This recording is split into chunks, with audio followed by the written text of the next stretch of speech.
10x your service design offering with Smaply. Take 20% off any order with This Is HCD 20 off. Let's superpower you and your design team's potential. Sign up at smaply.app. Enjoy the episode from your friends at Smaply, helping support This Is HCD podcast.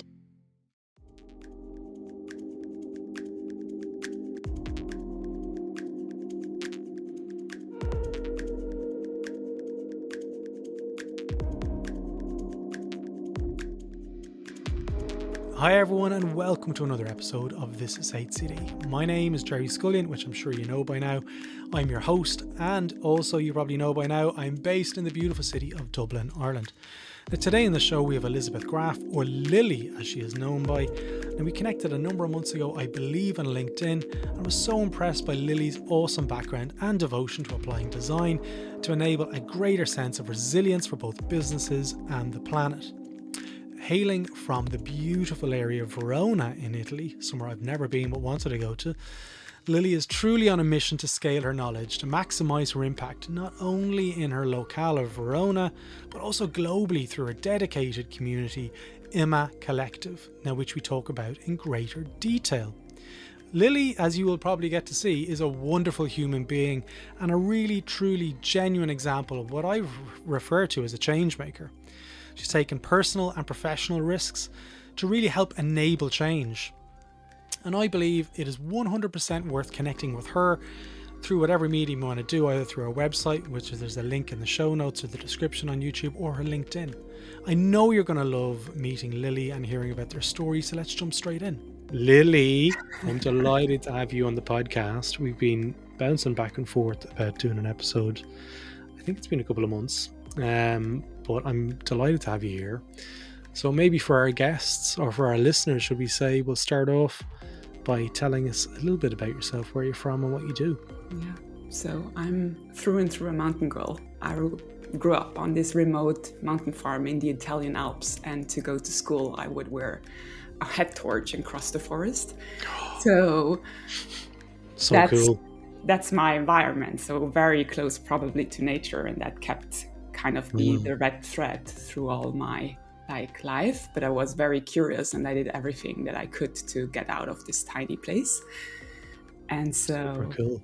I ended up first in Verona because I like to just make my life sometimes a bit more complex. And so from taking all the kind of go to school in German, then I decided to study in Italian from one day to the next. And then studied there more like HR and human resources because I couldn't define. I found people fascinating. But then later on, as I worked on this innovation project founded by the European Union, and we would actually work on circular economy in 2009 or open innovation. And we built a lot of platforms that didn't work and nobody would use them. And so I was like, okay, how can we make things better? What kind of this doesn't work? And so that's when I discovered design and service design. And then I started just kind of teaching myself and trying things out at work, experimenting. And then I thought, okay, I can't really get anywhere with this. And so at a certain point, I just decided to quit my job, go back to university and do a master in service design. Yeah. And I want to take you back a little bit to the story you mentioned there about growing up and wearing a headlight going across the forest and stuff. Because when we were chatting earlier, your name has German heritage, but you're Italian. And for our listeners, it was a kind of a revelation for me because I've always associated where you're from with the language. Lilli, we were chatting about the fact that your heritage is German, but you were born in Italy, but your first language is German. And your father is Italian and doesn't speak Italian. So what do you feel that this kind of paradox gives you as a change maker? Like the fact that you would have some sort of what people might see from the outside as being a bit a different identity. I think it's nice because you can hold two things at the same time. Yeah. You can have the kind of German structure and organization and Italian flexibility and adaptability. And I think that many people, there are so many commonalities around people who are growing up at the borders or like where there Mm. are the intersections. And then the other thing is growing up in mountains, Yeah. because whenever you do something in the mountains, it requires effort. So if you want to just have a nice time Yeah. and climb that peak, you probably need to put in quite a bit of effort. So effort comes very easy to any mountain Mm. person. Um, For sure. There's something on that grid edge kind of piece of where you don't hold true to the convention of kind of, well, I'm Italian, so I must have a brother called Mario, and we must have a pizza shop and a pasta shop, all those stereotypes that we hold true. And it kind of questions the whole kind of our kind of original kind of thinking or initial thoughts around what it means to be something. Um, and it allows us to question those probably a lot deeper, is this something you've run into in your professional career where people are like, oh, you're Italian, and then you're like, well, I'm sort of German as well? Is that something you've faced before? I find it even more because the thing is, I'm South Tyrolean, which is even a completely different identity. And was South Tyrolean, we would joke about the German people because most we have German tourists and they are very precise and we're a bit more kind of, let's enjoy life. And there is Yeah. a certain ethic. So I have clients in that region and Mm. I find it very easy to work with them because I grew up in there and then I have You clients understand all them, over the world. and you truly understand them as well, of course. Yes, and this blend of mix of cultures. And it's even so strong because there was a time in which this identity was oppressed. So Yeah. if you would look at history of this region more Mm. in detail, we are actually a region that is studied because it's one of the best protected minorities in the world. Yeah. And it had a whole history that is super fascinating. For some time, we were not allowed to speak German and it was not allowed to Oh, teach really? German. And so we had these hidden schools. Mm. And Oh, okay, that's kind of similar to our my own culture and my own heritage in Ireland. So we had, like, hedge schools. So this is probably going back a couple of generations, though. Is that when that was the case, or it's my grandma, like grandmother she speaks more Italian or spoke more Italian than my dad. Verona? And yeah, and my granddad was Austrian when he was born. So yeah, he was Ah, still part of Austria. I love this. I love this. So it's probably no surprise then when you look at all the factors that you've just defined, that you found yourself working in the world of service design, but also now more around kind of climate resilience and understanding sustainability and circular economy and all those pieces, especially coming from the mountains, because it's probably an extension of yourself in that sense. Is that true? Yeah, I actually had a conversation and somebody said this: for your family, the work that you Mm. do is menacing because people are so like attached to nature and so close to Mm. nature, and they can see the the impacts of climate change on a daily Yeah, I basis much more than anybody who lives in the city. was going to say, And yeah. so when I mention what I do, there is usually a silence in the room, Really? or that makes people feel uncomfortable. And actually, that's one of the things for me has been the major insights because as a designer, I came in and I thought I want to work on climate resilience and climate adaptation, which essentially is about focusing on what are the impacts. So, reducing risk and vulnerability. I'm not actually addressing the root cause of the problem, which most traditional sustainability work does around reducing emissions. Mm. I'm actually, and we can't adapt our way out of this, but I just think that when things are breaking down, that's our window of opportunity to redesign them in a new way. And so I'm just Mm. preparing for that. But when I came, I thought I would be invited to redesign things or kind of do this transformative adaptation. And then I realized that people actually don't know what adaptation is and why we should care Mm. about climate resilience. So I started being much more visible and talking about the topic and talking in a way that is not driven by science or kind of makes science accessible. And Mm. also it's usually policymakers because it's mostly addressed in the public sector. And then I Mhm. realized that actually it's not even the knowledge that people are lacking. It's a bit the kind of the holding space for the grief that comes with recognizing that the world we thought we have built and that stability is no longer there, and that we're entering in this age of disruption and discontinuity, and what that means Yeah. for us, for the dreams that we have for our future, for our lives, for our family. And that's so painful that quite many naturally kind of subconsciously, consciously avoid thinking about it. Then Yeah. I procrastinated. And so I realized, actually, as a designer, I just don't need only to design the responses. Everything that I do needs to have an opening act where Hmm. we acknowledge the discomfort that comes with this topic. Yeah. So just going back to your family, you mentioned there about it being menacing, and all of those pieces when you speak about what you do, and then there's silence. You were referring to your kind of first family, like your family back in Verona, was it? Is that correct? Yeah, no, so it's basically, it's called, yeah, South Tyrol, and I'm in this tiny village called Stulles or Stulz, and it has like Mm. 300 people who live there, and That's huge. it overlooks the That's whole huge. valley. Yeah. So I'm sure they've been exposed to the change over the last, say, 50 years, because there's probably a couple of generations around that table. What are their thoughts as regards everything that's happening around climate change and climate resilience and so forth?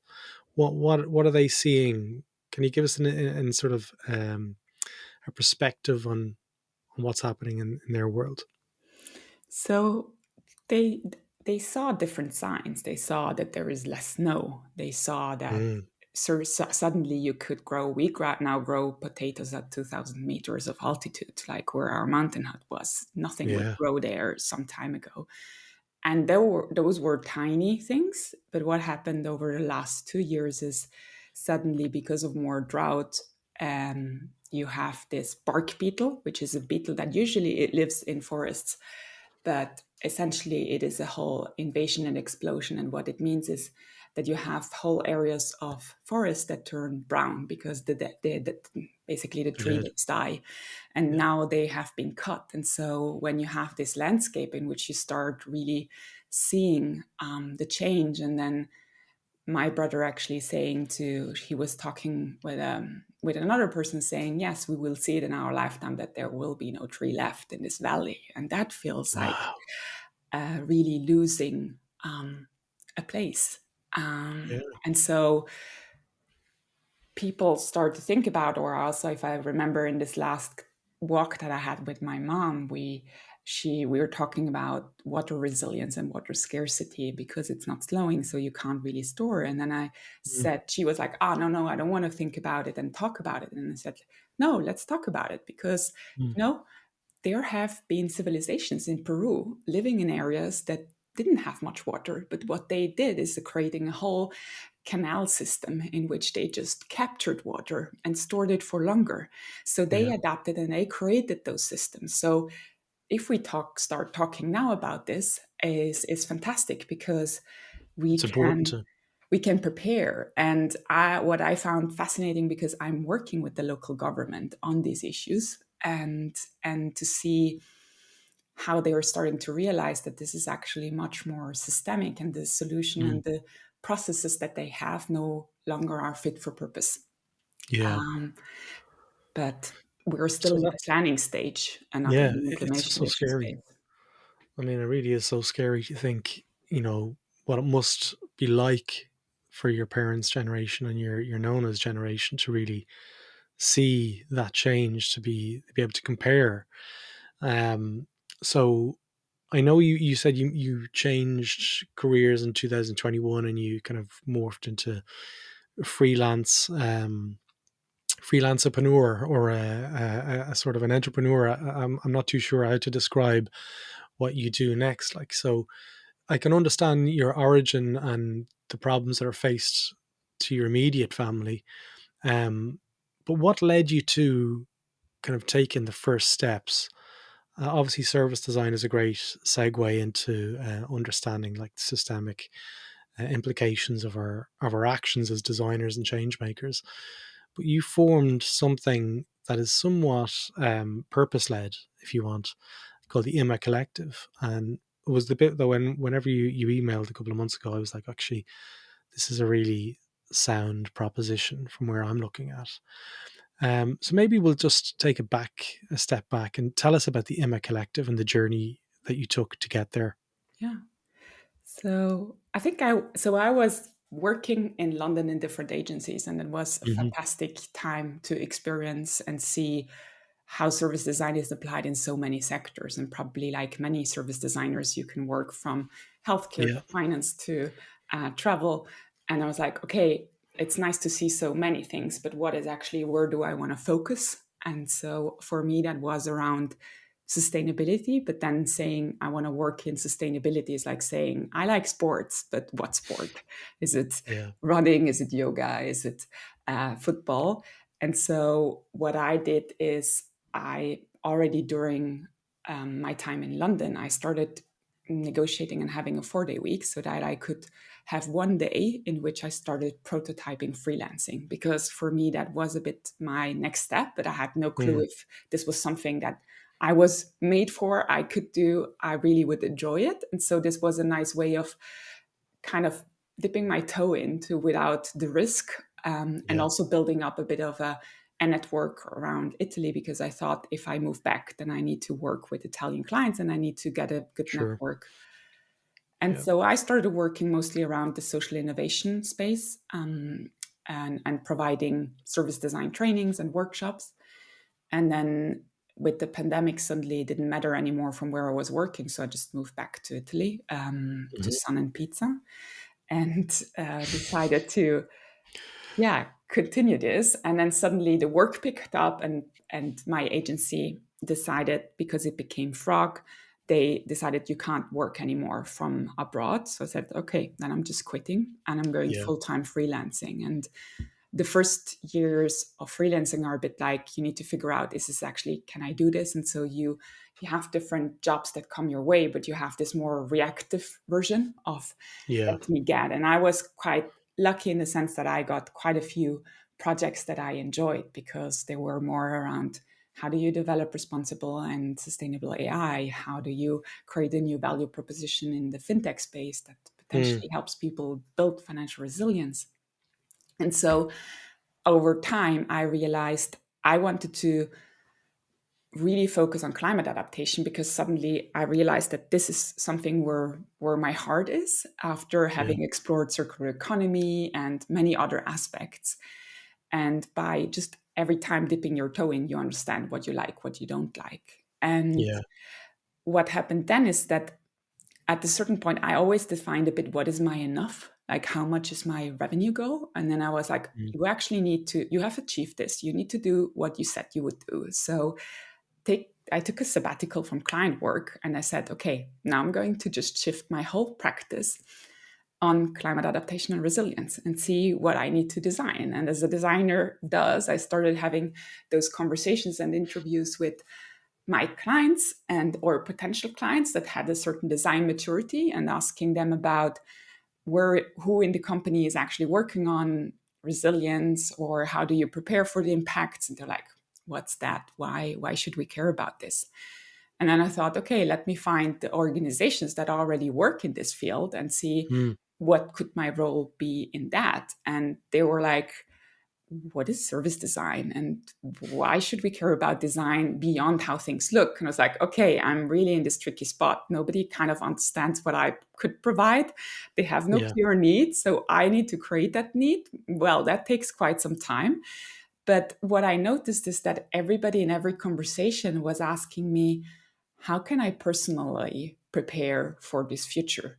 What can I do to become more resilient? And I thought, yeah, people want to understand how they like at an individual level before they can do the big thing. And then I yeah, started analyzing what are all the elements that would make a personal life more resilient. And so what can you do with your finances? What can you do where you live? What can you do with work, your relationships, community? And I understood that the number one key factor was how you make a living, and that mm, actually working for yourself would give you the agency to decide from when you work, what you do, where you do it, how, Yeah.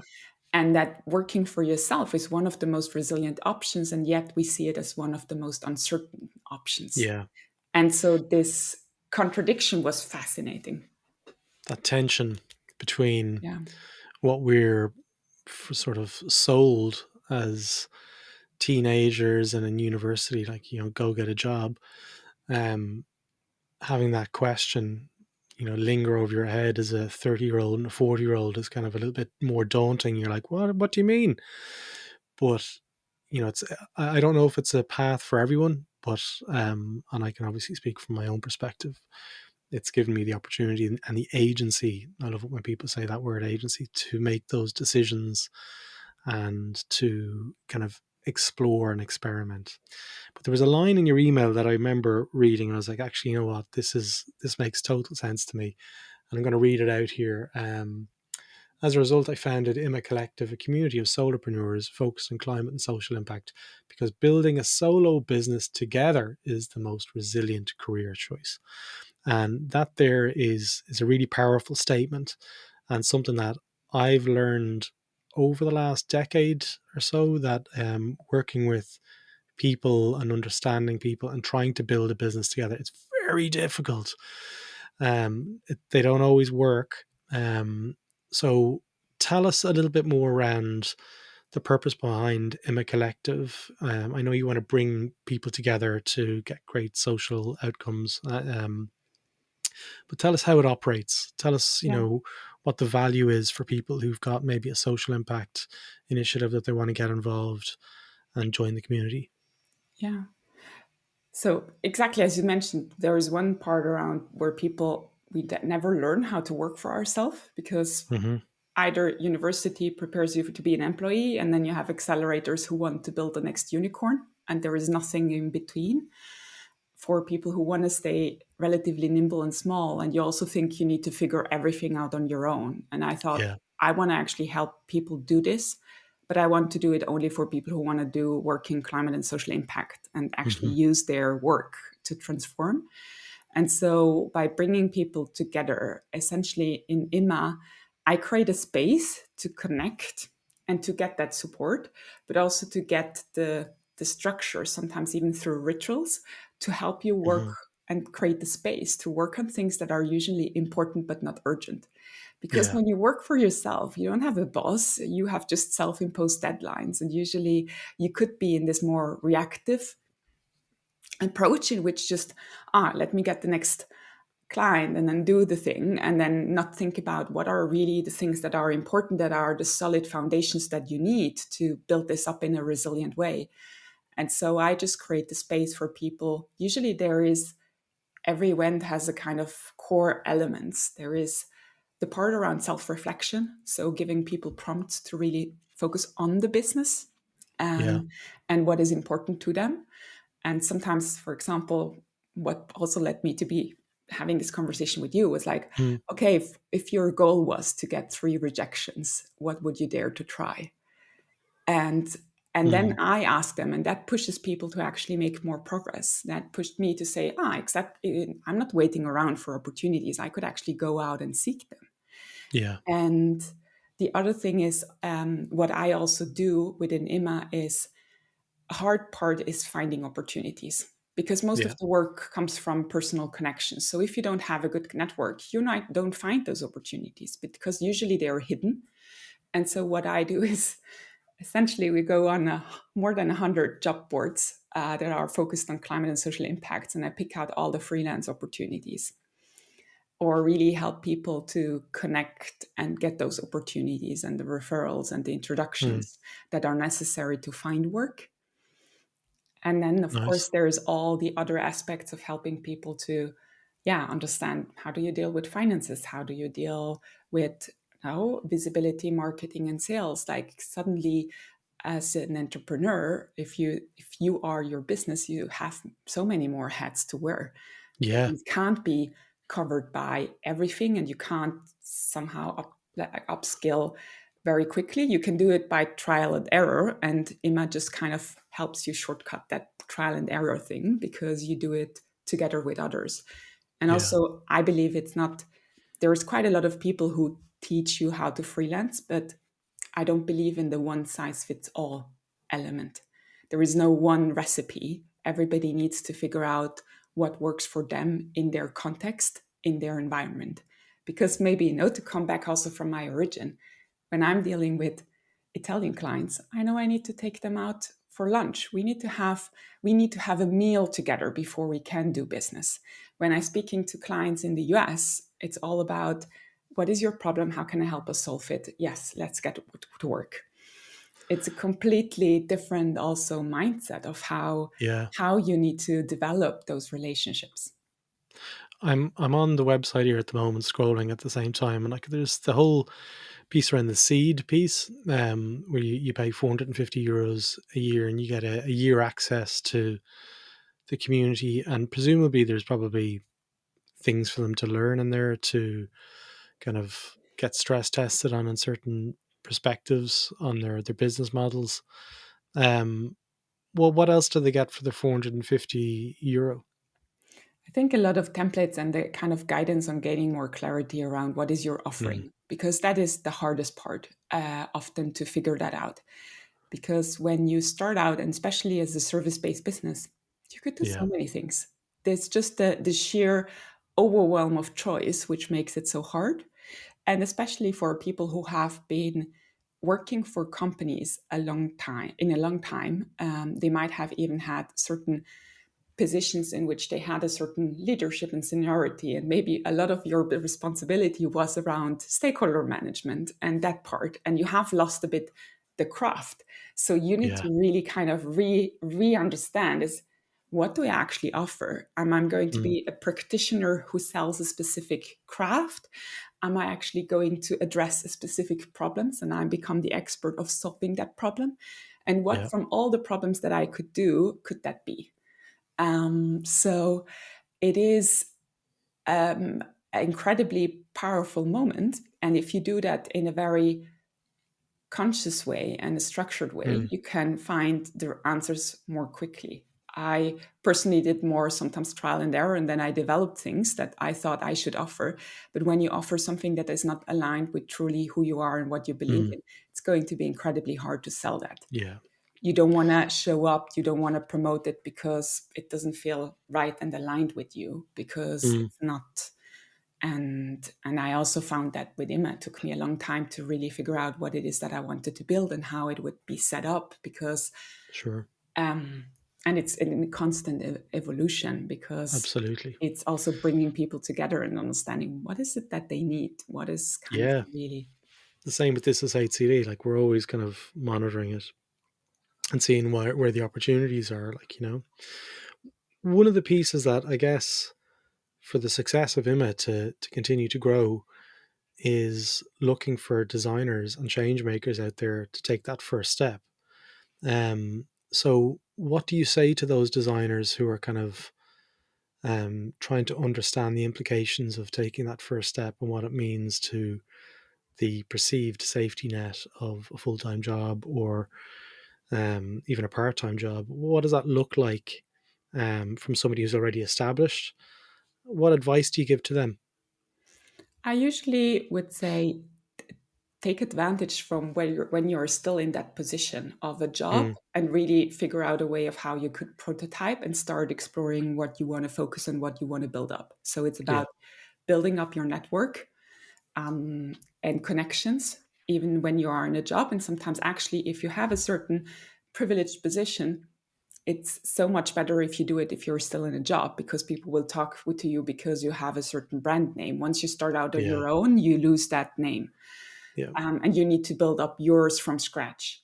And then it's Yeah. about getting clear, like, what could you potentially offer, as well as putting the money aside so that you have that, call it like a freedom fund, that Hmm. allows you to, when you take that leap, to not feel under pressure to absolutely make money, because having money put aside is the best negotiation tool. You could just walk away from a project Yeah. that doesn't align with what you truly want to do, and it doesn't put you in such a scarcity mindset that it's really hard, and you might totally not enjoy that leap. Because even if I who had prepared everything very kind of, no, probably I'm relatively a risk adverse person. So I set myself up probably for success. I tried it out for 2 years before I take the leap.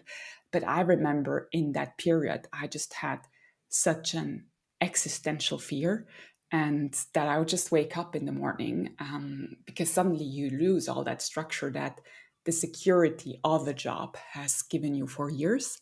And I Yeah. remember I didn't have my period for a few months. I mean, that level of just stress where your body Stress. says, like, I just kind of try to preserve myself right now. Yeah. Um, so, Like it is a really, really stressful time for everyone.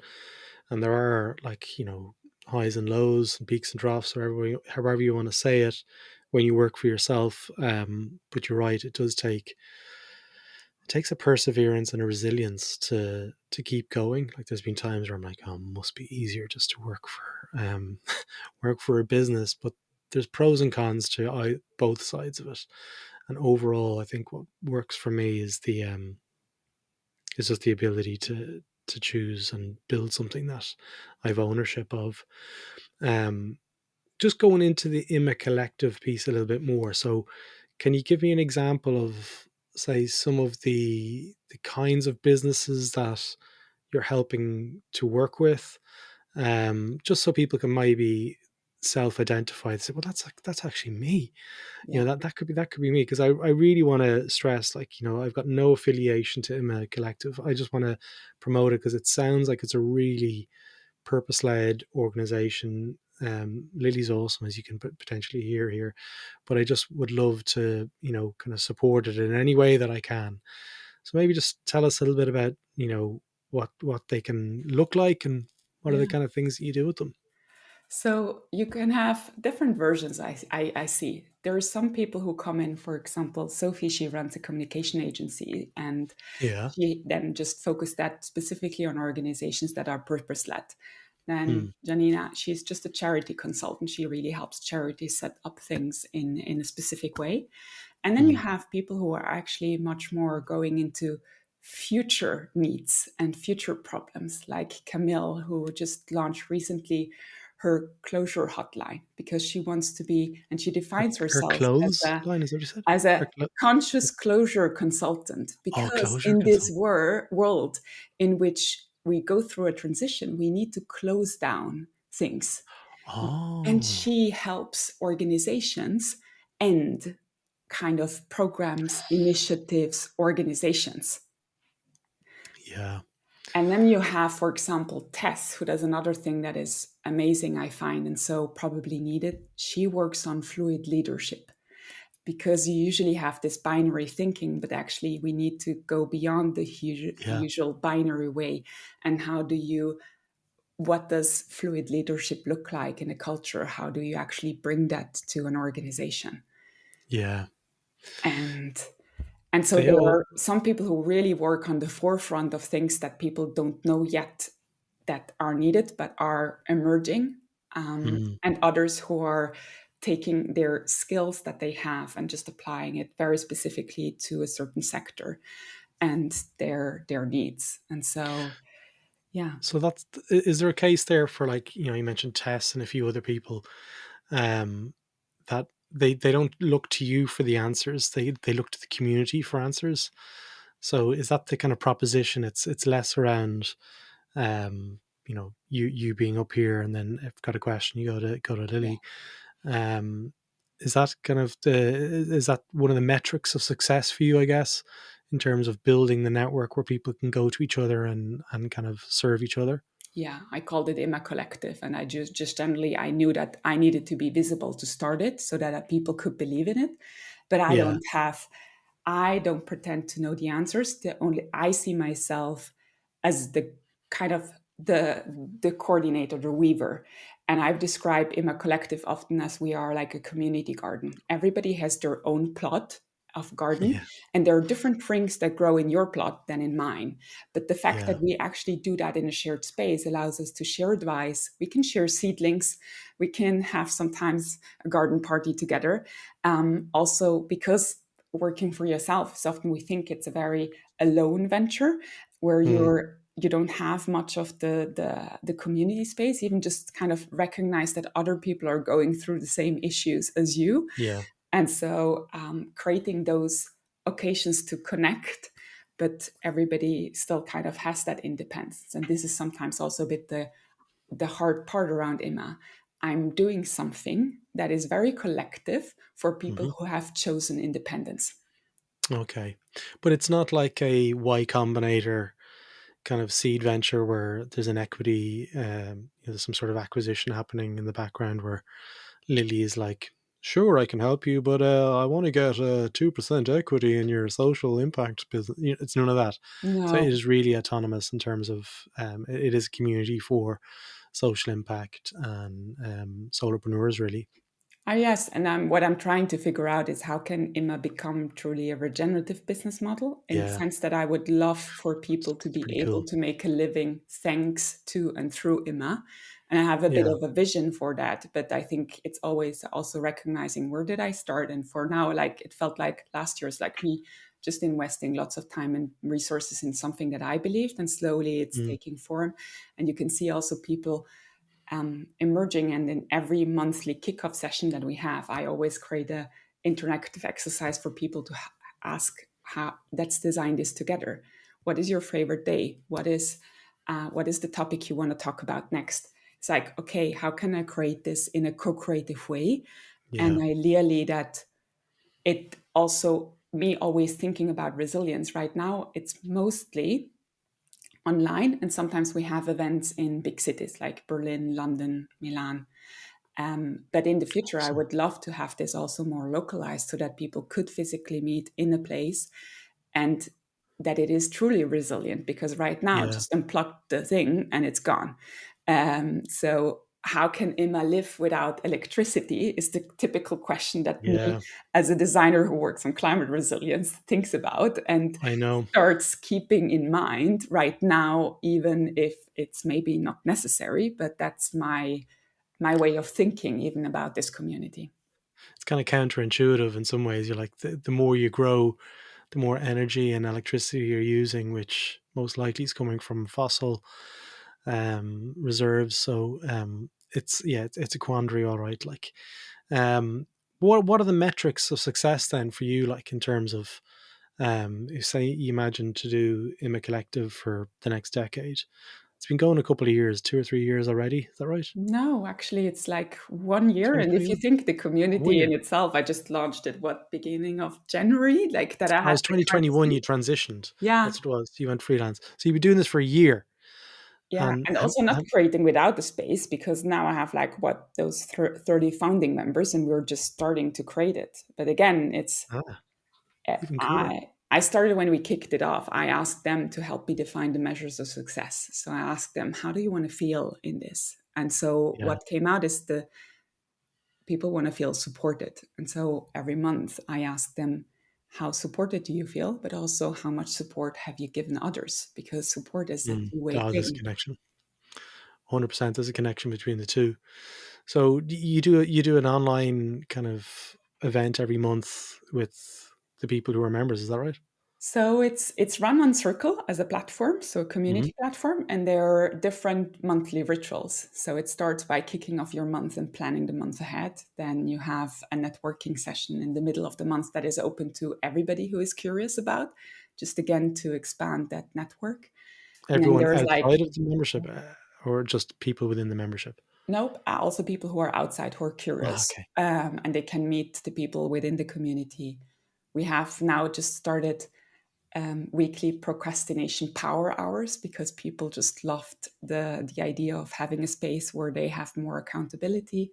Mhm. And then are like, we have a session where we talk about finances and pricing and those type of issues, Yeah. and or finding clients. How do you go about that, and share how everybody approaches it in different ways.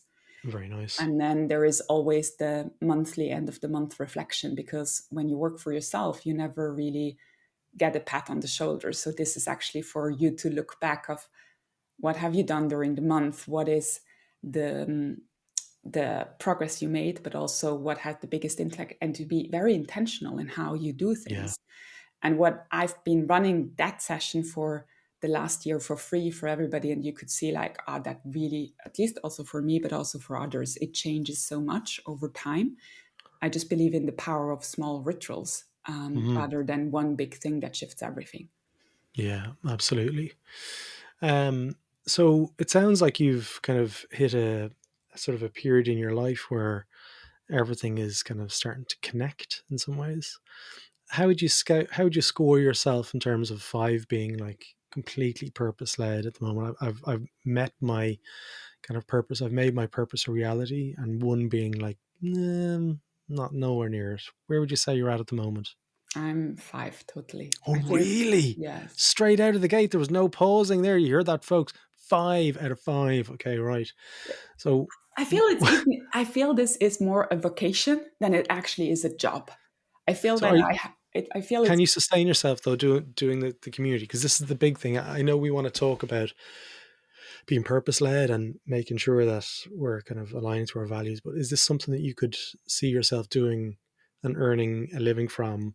And you mentioned something in our pre-call about being just enough, and it's something that it is a mind shift for a lot of people. But is this something that you think you can grow into a sustainable model to sustain your life? yes, I was applying for a program last week, and so I was Mm, basically looking at the commercial model, and I'm not the perfect person, and so and so. I think what I realized is, yeah, and also looking, I wrote my vision, and then my vision was bigger than I actually kind of had in mind on the others, and so it kind of I made me realize is, do I want to just build this in something that works well for me, that is relatively small, and it can yeah, sustain me and my life, and it's like, okay, I cap it and that is it? Or do I actually want to go full in on how can I impact more people? How can this potentially be scalable? And then for me, I have in my mind, it's like, there is even this form node. You have usually non-profit business, or yeah, and then you have for-profit. And there is one thing in between where you have what some call, or Jennifer Hinton calls it, not-for-profit business. It's yeah, never, businesses that reinvest in their purpose and in their mission. So I think sometimes about myself is, okay, what is the enough? And above that, how can this actually give back? Because then that is a truly regenerative business. And it sounds something idealistic. And sometimes there is the part of me that is grown up and has this inner capitalist that is like, what the hell? How could you do that? Because you invested so much money, you gave up on so many things to just build this and take it out of the thing. yeah, And then there is the other part of me saying, hey, you actually want to change things, you truly need to do that differently, and you yeah, need to reevaluate how things are. And I think those both things can currently also coexist, and it's normal that they are in yeah, conflict. And I know that totally. also things will evolve over time. Mm, And I've been speaking with some people who invest in regenerative business because I hmm. couldn't apply for normal VC funding because it's just against the logics that I want. Oh yeah, But I realized that also on that front, everybody's just trying to figure it out. There is no playbook. And yeah. There's nothing. It is following your heart and following your kind of instinct in some of yeah. this stuff. Um, so what's next then for the next 12 months, 18 months for you, Lilli, and with IMMA Collective? Like what's on the horizon and what can people expect?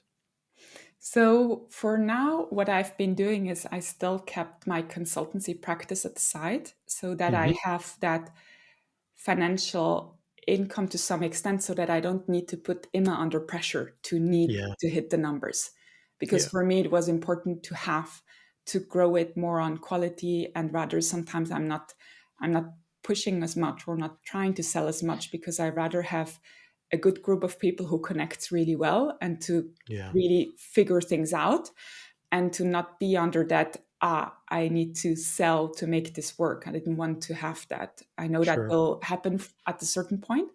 yeah, And so right now, I think it starts to be a bit harder to manage both things in terms of time wise, but it's a yeah, constant readjusting. And then I think I still, because actually IMMA is so tied and connected to climate resilience, I thought I need still to be advised on climate resilience. And I have a couple of projects, but it's all mm, so very diverse. So it goes from focusing on local government to exploring how a resilient organization is structured. And it's also this nice part that probably many service designers have, that I have, is mm, I'm a curious person. I just love yeah.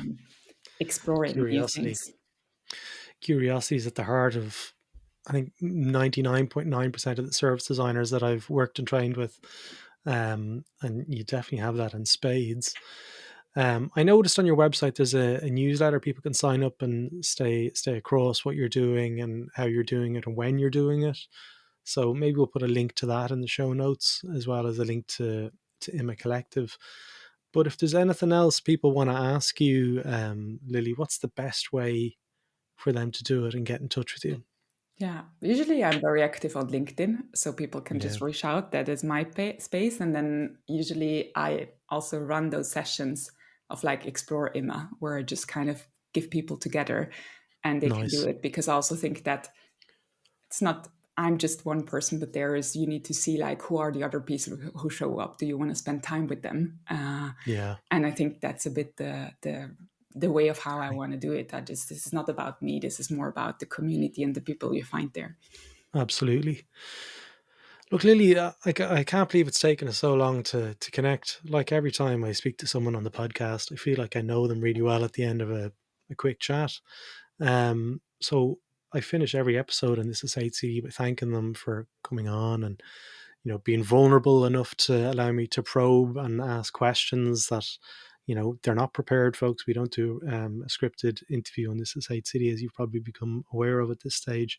But really, look, just thanks for coming on and sharing the story. And I wish you every success with IMMA Collective. It sounds amazing. Folks, do check it out. Like, show Lilli some support. You might know people who are interested in this space. Send the link on to them, because it'd be great to see this really take off and provide everyone with the kind of frameworks that Lilli's been working on. So kudos to you.